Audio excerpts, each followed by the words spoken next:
It's good to remember that the United Nations was created in the wake of the Second World War to prevent what the League of Nations could not. And as we've been reminded here, the Charter pledged to save succeeding generations from the scourge of war, which twice in our lifetime has brought untold sorrow to mankind, to reaffirm faith in fundamental human rights and the dignity and worth of the human person, in the equal rights of men and women and of nations large and small, to establish conditions under which justice and respect for the obligations arising from treaties and other sources of international law can be maintained, and to promote social progress and better standards of life in larger freedom. Now, students of history take for granted that human organizations can never fully achieve their aims by virtue of being human and therefore being imperfect. But what if this international organization should invert the noble goals to which it is pledged? Not merely fall short of, but invert its high-minded aims. Suppose it organizes aggression of larger coalitions against a smaller nation and promotes rather than inhibits the scourge of war. Suppose it destroys our faith in human rights by allowing the most flagrant abusers to condemn those who uphold its values. Suppose it allows genocide to be preached from its podium and actually creates and sustains the institutions that prevent social progress and freedom. At what point of such corruption do we say it is time to save succeeding generations from the scourge of war, etc., by dismantling this organization? And I think, as you've heard from other speakers, Durban 3 is surely the time to ask whether the remedy, the United Nations, has not become worse than the condition that it came to cure. As one of its first achievements, shortly after its founding, the United Nations General Assembly passed that resolution for the partition of Palestine that midwifed the birth of Israel half a year later. Now, history is filled with examples of nations destroying one another, but the Jewish people performed the incomparable feat of reclaiming its sovereignty in the same decade as its greatest defeat, and after 2,000 years of statelessness. Nothing, I think, in the Homeric epics, in the Hebrew Bible, or the history of nations matches this example of resiliency and national will. And then the same creative energy was applied to gathering in the refugee remnants of Europe, some 800,000 Jews fleeing Arab lands, and many hundreds of thousands of Jews more from Ethiopia, the Soviet Union, and elsewhere in the years that followed. The term startup nation applies not only to Israel's entrepreneurial qualities, which we've been lately reading about, but to its whole ethos of self-reliance. Now, many Arab countries likewise emerged from the loosening grip of European powers. The Arab League was founded in the same year as the United Nations. Its 6 original members, Egypt, Lebanon, Iraq, Saudi Arabia, Transjordan, Syria, soon joined by Yemen, and then by 14 others. The League's goal was to create pan-Arab unity by promoting closer relations between member states. Its aims, however, within those states were not the promotion of human rights, but the ensurance of autocratic rule, and its method was not through dedication to common positive goals, such as the resettlement of Palestinian Arabs in their allotted land, or in federation with Jordan, which was already largely Palestinian. Rather, the League dedicated itself to preventing the existence of a Jewish state. Its first major action was the war against Israel in 1948, and opposition to Israel has remained its indispensable unifier ever since. And Palestinian Arabs were the key to this. They were to be kept homeless as the tangible sign of Israel's alleged usurpation. Aggression in Israel, against Israel in word and deed, was promoted then as the basis of domestic and pan-Arab cohesion. And some of this is what our previous speakers have just been alluding to. Despite their preposterously greater expanses of land, natural resources, financial capabilities, and so forth, the Arab League did exactly the opposite of what Israel did in integrating its refugees, deliberately preventing the progress of their fellow Arabs, cementing Arab unity through common opposition to the Jews. Now, how did the United Nations react to this flagrant defiance of its charter? It did not expel the Arab countries that refused to abide by the principles of its charter. It did not reprimand them. Its failure to help besieged Israel was only a fault of omission. And I will not even deal here with things like neglect or faults of omission. I'm speaking here of acts of commission, whereby the United Nations became the agent of aggression. The Arab League could not have organized politics against the Jewish state without the good services of the United Nations.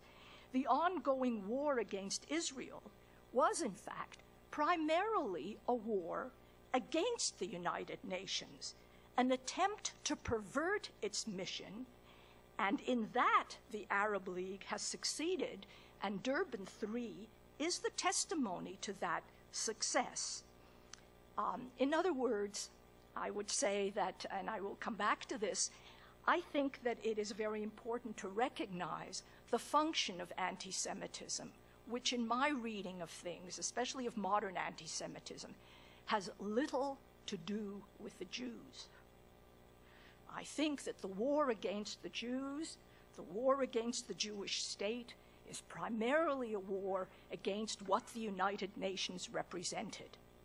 And what the United Nations represented was contrary to everything that the states of the Arab League wanted for themselves and wanted to achieve. Now, I'll just mention three things on the road to Durban.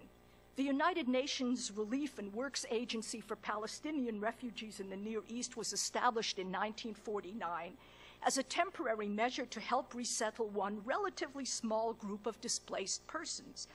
The 20th century was a century of refugees. Who in this city, right, was not a refugee or a descendant from people displaced by wars and tragedy? The Indo-Pakistani War of 1947 and the Korean War of 50-53 alone produced an estimated 20 million displaced persons. And as many Jews fled Arab lands as Arabs who left after and during and after the founding of Israel. Yet in this single case, the United Nations created a perpetual refugee population as a time bomb. And that is, of course, the most effective kind of explosive weapon to advance the Arab League's war against Israel. The UN cultivated not an infrastructure for self-government, but rather a network of refugee institutions and an industry of welfare workers with a stake in maintaining refugee dependency. It is as though the United Nations had kept all the displaced persons in their European refugee quarters from after the war until now, feeding the grievance of their millions of children and grandchildren on their right to return to their native lands. UNRWA has rightly been called an anomaly within the world of refugee relief for the way it prolonged suffering and anger to become, and I quote, a weapon to encourage generations towards terrorism and intransigence. The United Nations guaranteed the ruin of Palestinian Arab society for generations to come and subsidized a proto-state whose purpose was to eliminate and to replace the Jewish state. Now, the second major step in the road to Durban, and again, I'm only citing some, was, of course, the passage on November 10th, 1975 of the UN General Assembly Resolution 3379, calling Zionism a form of racism and racial discrimination. If you remember, the anti-democratic coalition of communist and Arab blocs had waged 2 unsuccessful wars against Israel in 1967 and 1973. And now that same coalition laid the groundwork for the delegitimation of a member state as a prelude to its intended destruction. The Arabs who denied the Jews their land accused the Jews of denying the Arabs their land. And countries that routinely abused human rights and incorporated forms of racism and discrimination in their political and legal systems accused Jews of racism for returning to their ancestral homeland and for resettling their refugees, as the attackers had failed to do. So racism, which was once known as denial to Jews of their right to exist, was now turned against the Jews for claiming that right. And you see here in each case the inversion of language, the inversion of this high-minded language for precisely the opposite ends. Anti-Semitism had been developed in the 1870s as a movement to unite the largest possible number of constituencies in opposition to the Jews. And here I say that I would try to persuade people to reserve anti-Semitism to mean the organization of politics against the Jews. It is not merely discrimination. It is not, as one of my brilliant teachers called it, the dislike of the unlike. It may be all of those things, but goodness knows many people have been discriminated against as violently as the Jews have been. Anti-Semitism is a major political force, a very ingenious political force, and it is the organization of politics against the Jews. And again, among its many features, it casts liberal democracy as a Jewish plot to conquer Europe, and now, as you hear, to conquer the world. And thereby it unites all anti-liberal elements of the left and right. It provides a simple answer, the Jews or the Jewish state, for every kind of domestic problem and insecurity. It serves up a no-fail target for a politics of grievance and blame that can then be channeled against the democratic West. But we note that Hitler, who was its most ingenious engineer, had to quit the League of Nations in order to prosecute his program. Not so the Arab leaders. In 1975, they conscripted the United Nations as the tribune of anti-Semitism, pumping its propaganda into regions of the world that had no recorded interest in the Jews and no earlier antipathy to the Jewish state. And for the next 16 years, the Jewish people stood accused in the Forum of Nations for the crime of their national existence. And Soviet and Arab spokesmen, all spokesmen of anti-democratic constituencies, used the vocabulary of anti-Zionism that had actually been developed in the Soviet Union in the 1930s. With the United Nations as its podium, that is to say, in the forum which was pledged to international justice and international law, anti-Semitism now had the largest soundstage that history had ever devised. Now, of all the steps towards Durban, I'll cite only one more that may seem counterintuitive, and that is the General Assembly resolution passed on December 16, 1991, that reads simply, "The General Assembly decides to revoke the determination contained in its Resolution 3379 of 10 November 1975.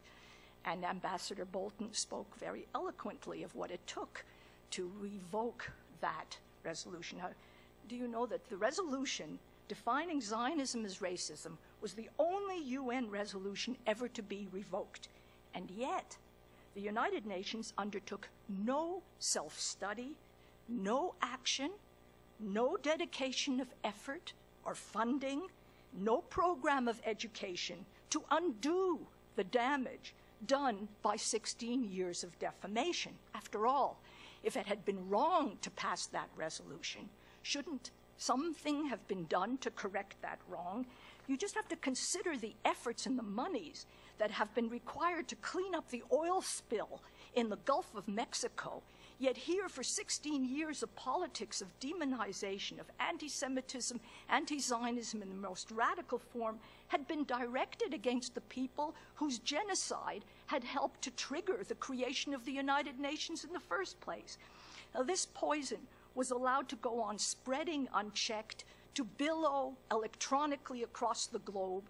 Now, did the member nations that voted to repeal this resolution, did they think that this propaganda spill would clear up on its own? Did the UN administration believe that this poison would evaporate, leaving no trace? So I think that the oil spill, with all due respect, in the Gulf of Mexico will soon wash away, with or without human resources, but not so the aggression inflamed in this supposed citadel of peace. So there were plenty of other landmarks on the road to Durban. But then 10 years ago, we had the travesty itself, the World Conference Against Racism, that became this World Conference for the Promotion of Racism. And in the same way that Arab leaders and European leaders before them had attacked the Jews to deflect attention from their own abuses, as we have just heard, the conference allowed racist governments and societies to defame Israel, and secondarily America, to perpetuate the racism intolerance of their own societies. The point, again, is not that the UN allowed it to happen. It is that without the UN, it could not have happened. And the horrible thing that we have to recognize is that the UN has become the generative force of everything that it was created to prevent. Yasser Arafat, the progenitor of bin Laden's terrorist war against the West, could not have gained legitimacy without the United Nations, and Ahmadinejad could not have gained an international platform for his ambitions without the United Nations.